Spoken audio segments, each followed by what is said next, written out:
Bonjour et bienvenue à cette nouvelle vidéo sur la loi normale. Aujourd'hui, on va continuer à parler de la loi normale centrée réduite et on va commencer à parler en général des lois normales. Mais répétons juste un instant ce qu'on a compris sur la loi normale centrée réduite. Alors déjà, la loi normale centrée réduite est du coup la loi qui a comme paramètre qui la identifie très précisément 0 et 1, qui sont donc les deux valeurs respectives de... Alors, 0, c'est la moyenne. C'est également l'espérance de cette loi. Et ça correspond également à l'axe de symétrie verticale que l'on voit juste ici. Effectivement, la droite x égale à 0, c'est l'axe de symétrie de cette fonction. Je vous rappelle que du coup, la fonction dont on a ici la courbe représentative, c'est la fonction f de x égale 1 sur racine carrée de 2pi fois e à la puissance moins x au carré sur 2. C'est de cette fonction-là dont on regarde ici la courbe représentative. Et nous avons 1. 1, c'est l'écart type. Alors, on va un peu plus parler de celui-ci aujourd'hui. Mais disons pour commencer que pour préciser, il faudrait d'abord indiquer qu'il s'agit de sigma, donc l'écart type, mais du coup au carré. Alors il est vrai que 1 au carré ça fait 1, mais pour être précis, vous allez comprendre pourquoi je fais ça. Pour le moment, disons, retenons juste que c'est du coup l'écart type, et donc c'est l'écart type au carré. D'accord ? Ici ça ne change pas parce que c'est la loi normale centrée réduite, mais voilà, c'est bien de commencer à avoir ce petit réflexe. D'accord. Alors, ça, c'est la loi normale centrée réduite et en gros, son rôle, c'est d'être le prototype canonique, un peu si l'on veut, de toutes les lois normales. Alors, pourquoi au pluriel? Parce que vous comprenez bien que cette loi normale centrée réduite, elle est positionnée à un endroit très précis de l'axe des abscisses, mais rien ne m'empêche de pouvoir par exemple concevoir une loi normale qui soit un peu distribuée en fait différemment. Par exemple, avoir la même allure, mais un peu plus resserrée autour du centre. Vous voyez? Ou à l'inverse, avoir une loi normale centrée ailleurs, par exemple 1-2, mais de sorte à qu'elle soit plus étendue. D'accord? À chaque fois, ce qui ne change pas, en fait, c'est cette forme en cloche qui est très typique, mais tout le reste peut changer. D'accord? En particulier, la façon dont la probabilité est concentrée autour de la moyenne et également la position par rapport aux abscisses, donc la position de son axe de symétrie. Vous voyez que par exemple ici, l'axe de symétrie est positionné à x égale à 1, ici c'était positionné à x égale à moins 2, bref, vous comprenez qu'il y a plusieurs possibilités. Et la chose qui est remarquable, c'est que toutes les lois normales sont reliées à la loi normale entre guillemets originale, donc la loi normale centrée et réduite, par une relation pourtant très simple que je vais maintenant vous donner. Alors, je vous invite donc à prendre note de cela. Définition. Alors, on va considérer du coup mu et sigma deux nombres réels et sigma strictement positif. Donc, on dit que x suit la loi normale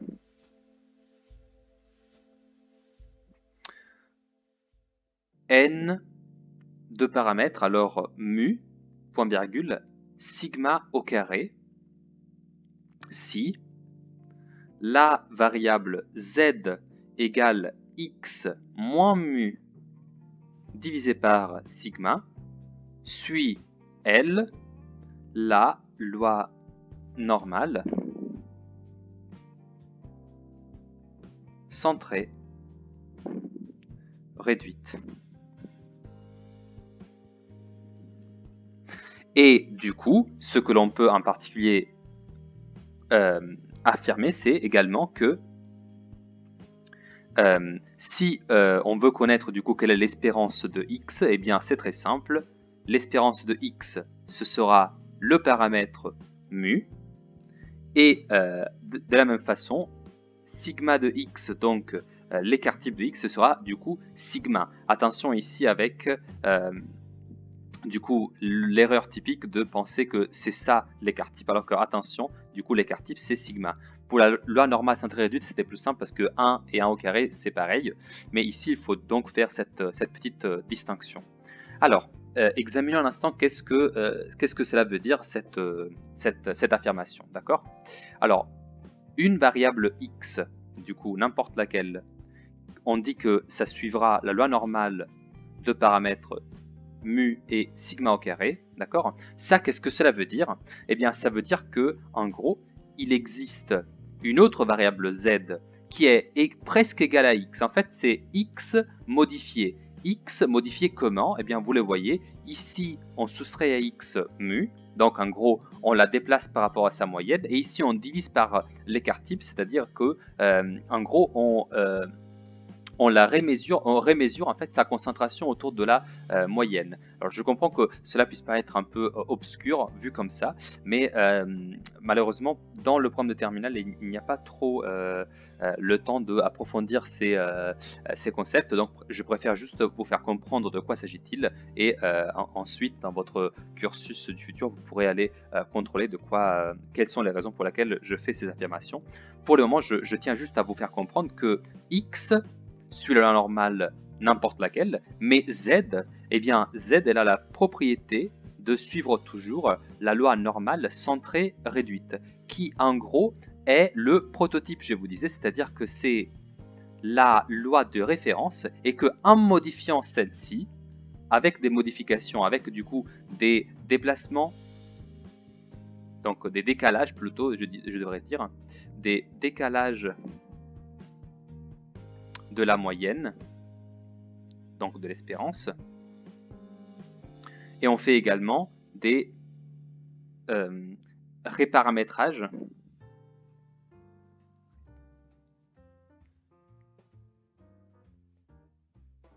de la concentration autour de la moyenne. C'est vraiment ça l'idée.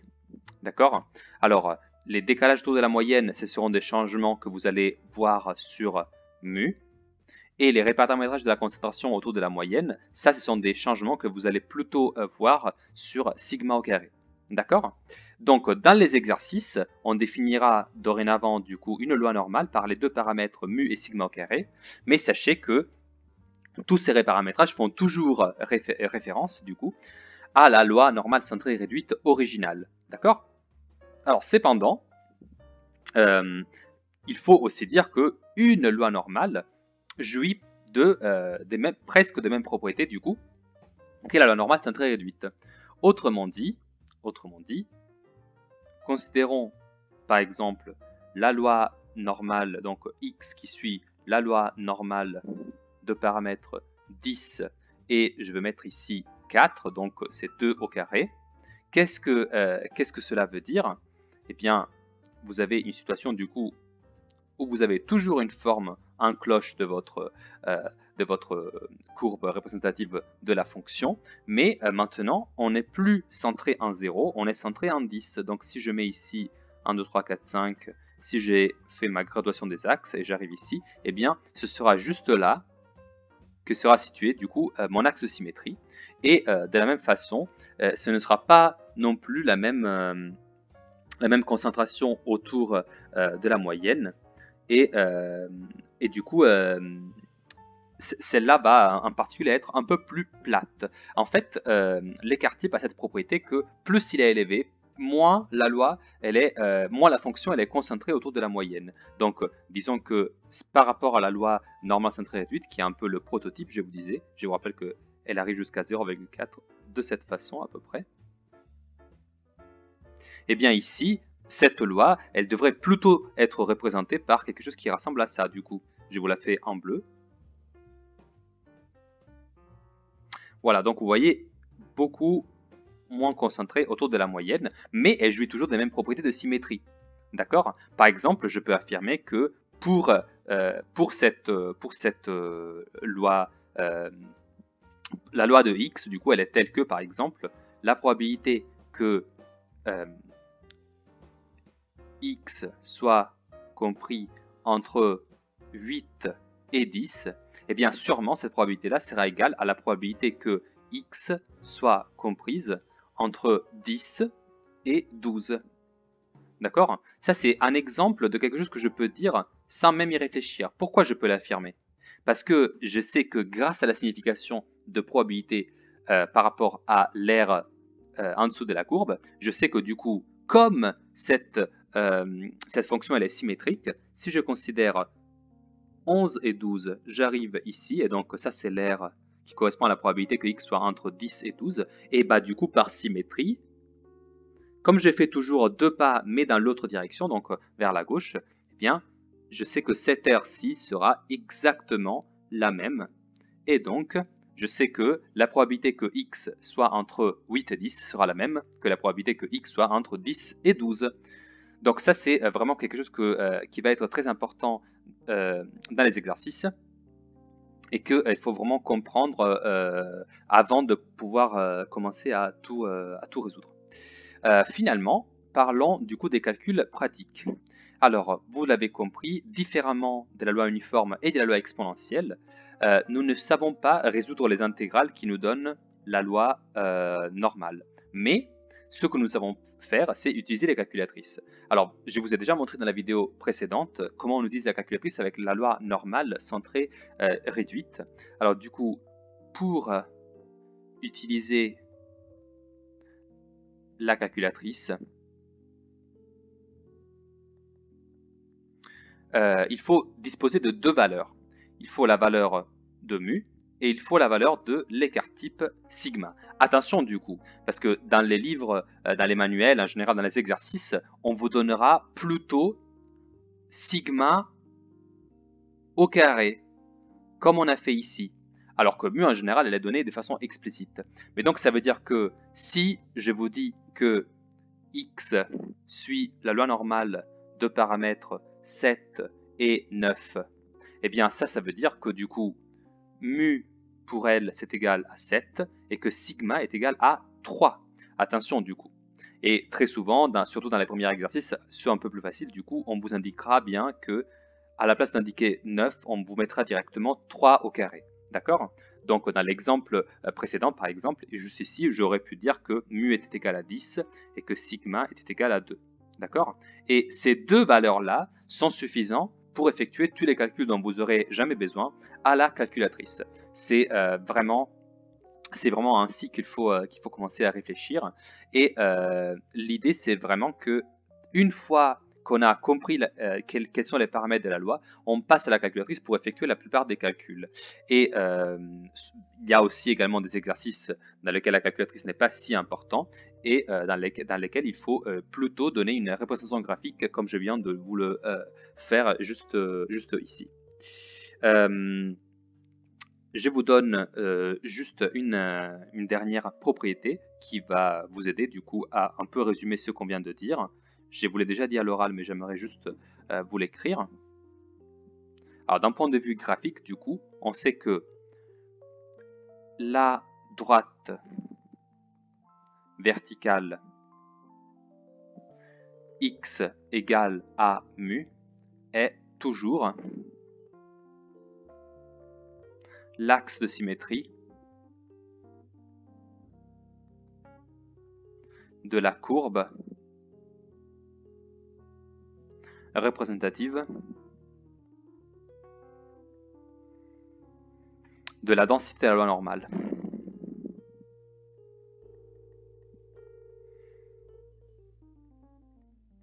Ça, c'est vraiment important à retenir.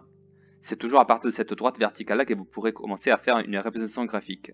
Et deuxièmement, l'écart type est inversement proportionnel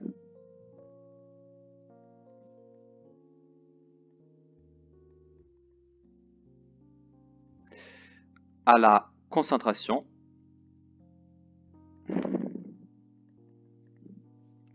de la probabilité autour de la moyenne.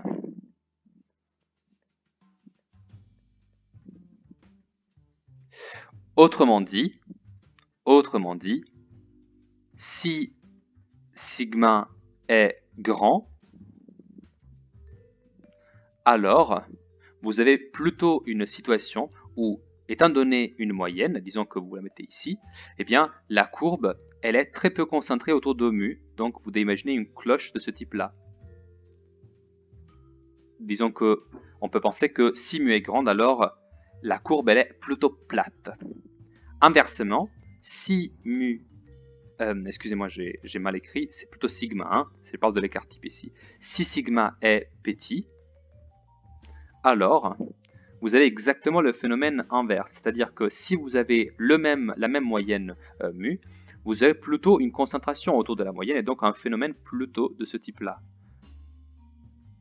D'accord? Donc lors duquel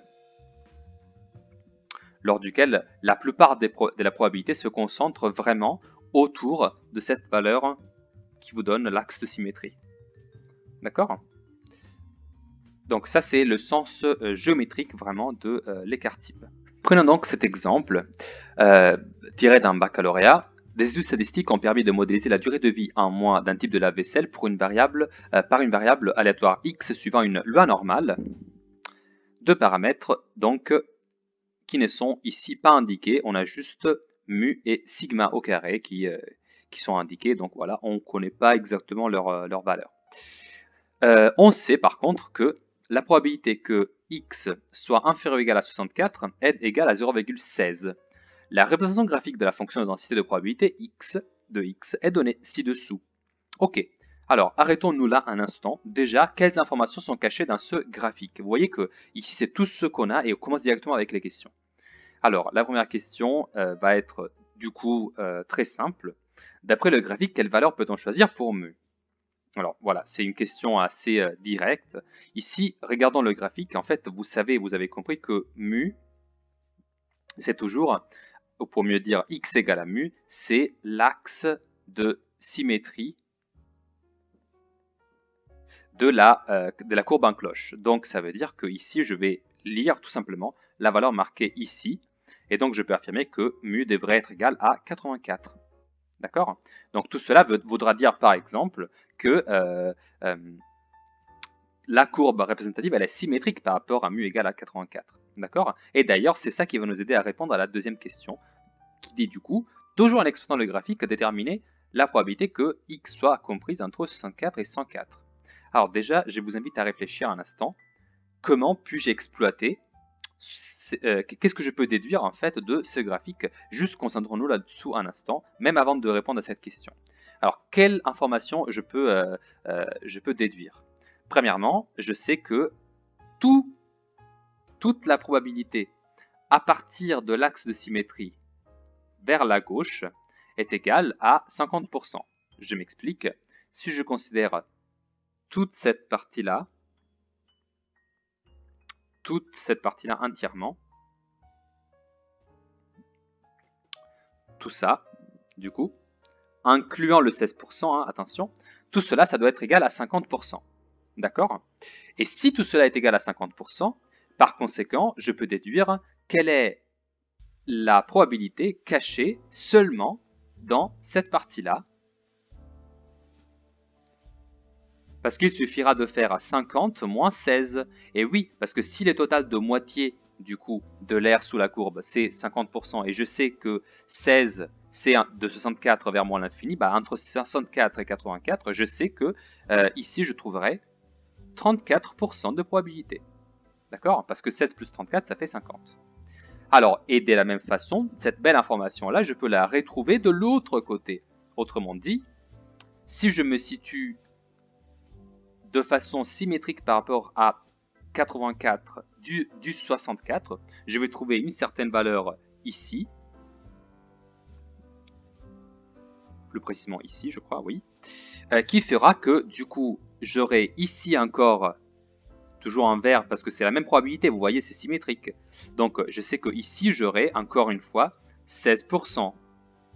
Et quelle est cette valeur? Eh bien, ça doit être la valeur qui fait que la distance entre 64 et 84 est la même qu'entre 84 et cette valeur. Mais quelle est la différence entre 64 et 84? Eh bien c'est très simple, c'est juste 20. Donc je fais 84 plus 20 et ça fait du coup 104.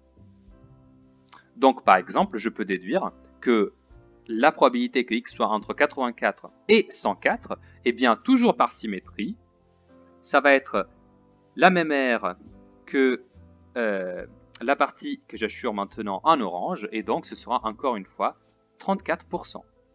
Vous voyez, on est parti de quelque chose de relativement petit comme information, on savait juste 16% entre moins l'infini et 64, et là on a vraiment une information beaucoup plus riche.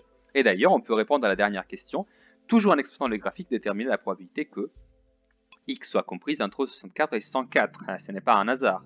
Parce que du coup, on sait que ici, pour avoir cette probabilité, il suffira de faire 34% plus 34%. Bien sûr, on va plutôt préférer prendre l'expression en décimale, donc 0,34 plus 0,34, et on va trouver 0,68, ce qui nous donne du coup la réponse à la question demandée. Voilà, c'était juste un exercice de logique ici, on n'a pas utilisé la calculatrice, et il y a toute une classe d'exercices de ce type-là. Voilà, j'aimerais terminer sur ce point et sur l'invitation à pratiquer vraiment cette logique avec ce type d'exercice, parce que c'est très souvent une manière très rapide en fait de se sortir d'une situation autrement difficile. Voilà, je vous remercie pour l'attention que vous avez bien voulu porter à cette vidéo et je vous dis à bientôt pour la suite. Au revoir.